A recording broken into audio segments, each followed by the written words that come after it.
It's time for Ask Mike Mondays. Mike answers one listener's question every week. Here's Michael Becker and Paul Peebles. Welcome to Ask Mike Mondays. I'm your host, Paul Peebles, National Underwriter for Old Capital.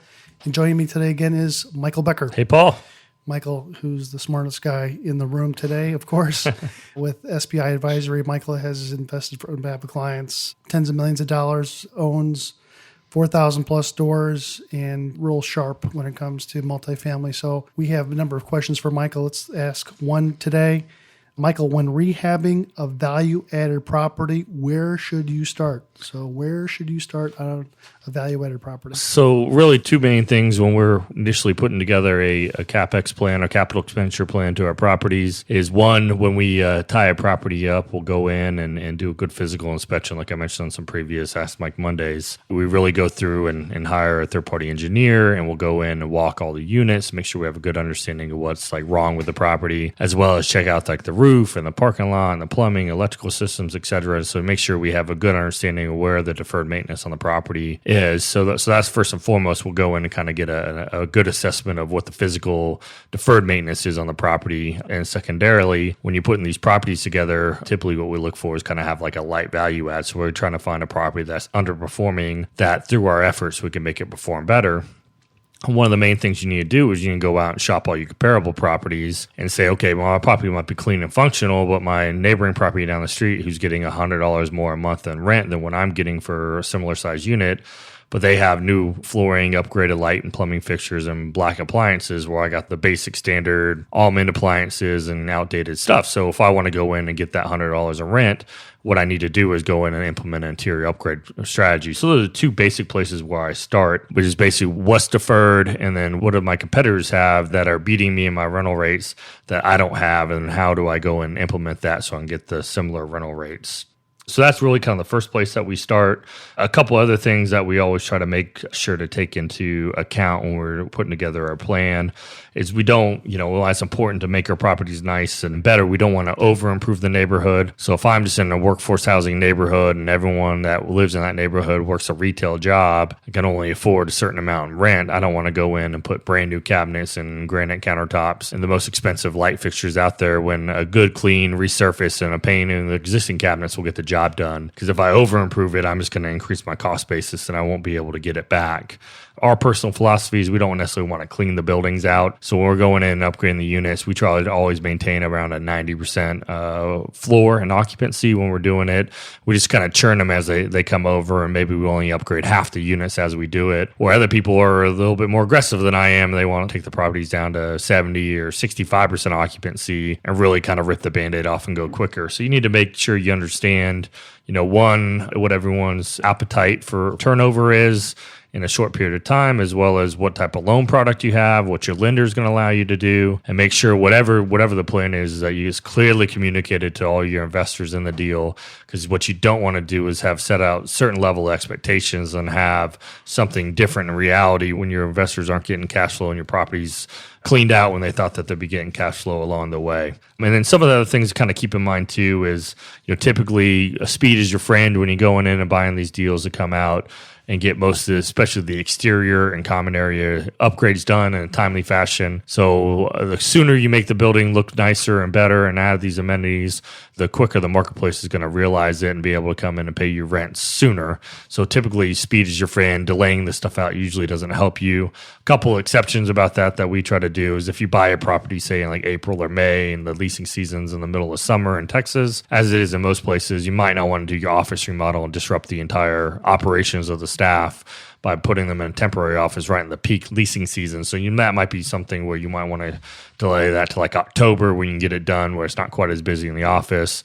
And then a lot of times when we buy these properties, we go in and rebrand. So we update the signage package and change the names. So sometimes we might want to wait 5 or 6 months before we go in and rebrand, because nowadays having online reputation management is becoming more and more important. And when we come in, we usually upset the apple cart a little bit with the existing tenant base by raising rents and enforcing good management policies and procedures. So that typically leads off to a lot of pissed off clients and existing tenants that as you come in and raise their rents. So they're going to have to kind of churn those people over and get new residents in. And usually that causes some turmoil along the way with your reputation. So if you wait 6 months or so, you get a lot of that out. And then when you rebrand, it's kind of almost like hitting the reset button on your reputation online. So that's some of the things that we try to do, and some of the reasons that we might not immediately go out and renovate, but generally speaking, the sooner the better on your renovations. Just some of my points on the lending side is, disclose, whether it's your rehab schedule or your rehab budget. We have different lenders that look at different things. So if you think you want to have a floor of 90% occupancy on the deal, and then all of a sudden your contractor talks you into trying to rip the Band-Aid off a little bit faster and brings it down to 65 or 70. So I got 35% of the tenants that are gone. Those are the cash registers that have stopped making payments on those units. As a lender, I may have a problem with that. So if you tell me what the plan is up front, keep with your plan. Don't divert off that plan. That's a big no-no in apartments. Anything else to add to that, Mike? No, I think that's it. I mean, just having a plan going in, making sure you have a good understanding of what you're buying, and you have an operation plan with your management company, how you can go implement.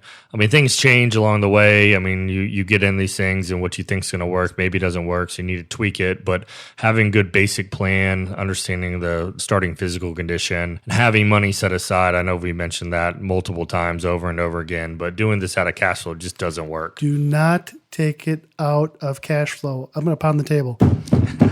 Do not take it out of cash flow. Yeah. Make sure you put all the rehab dollars, if you can, into the loan up front. Have the lender hold that money. Make sure you get the draws correct. Stay with your plan. Get the money out. Put the best product at the best price on the front side of the deal. Do not try to take it out of rehab, out of cash flow. It won't work, and you'll have a problem down the road. So some great information today, Mike. We appreciate it. But I have to tell you, you have been more than generous of talking to people when we've asked you if you were available for a few minutes, and you've put yourself out there. So I appreciate you answering a lot of the listeners' questions.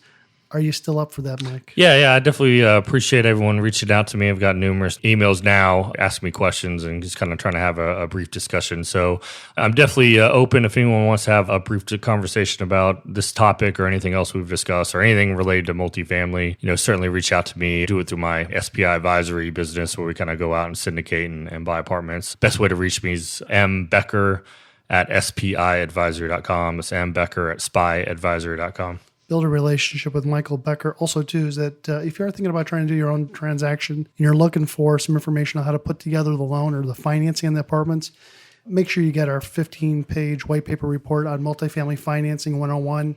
I think it's a bare bones, great information about what's going on in the market, what to expect, what not to expect, just setting expectations correctly in financing. Make sure you send an email to info@oldcapitallending.com, info@oldcapitallending.com. Make sure you ask about the white paper report. Anything last? Yeah, and then finally, we definitely appreciate it. We've gotten a lot of reviews lately, so if we go in and find this information informative, if you guys would be so kind to write us a review on Stitcher and iTunes or wherever you find us, or YouTube or whatever various ways you find us, and give us a good 5-star rating. That would certainly help us move up the rankings within iTunes and Stitcher and YouTube, etc. That's great, Mike. I can't wait for next Mondays, for Ask Mike Mondays, and we appreciate it. Thanks, Mike. Thanks.